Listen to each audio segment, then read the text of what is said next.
What is up YouTube? Nick from TutorialTellers, and today I'll be showing you guys how to replace your windshield wipers for your 2015 and up WRX or STI. So I went ahead and got some OEM windshield wiper blades. You can't go wrong with OEM. I will leave the product link in the description below if you're interested. I got them from eBay for $29, free shipping, not bad. So I'm gonna go ahead and start with the 16-inch blade, which is this small one right here. Now in the center of the windshield wiper, there will be a button. You just want to push on it towards the metal bracket right here and then just pull down and it should remove just like that. Then you want to take your new blade and pretty much find the spot where this can connect and snap on. For me, it's this side, so I'm gonna go ahead and push this button down and put the new one in.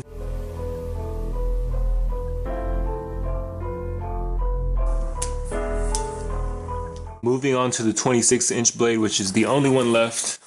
Pretty much the same thing on the other side. Push the button and pull down.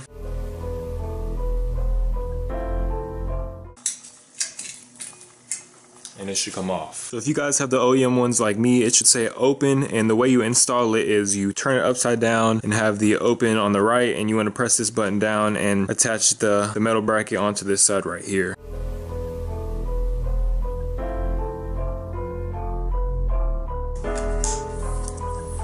That's pretty much it. Thank you guys for watching, and I'll see you guys next video.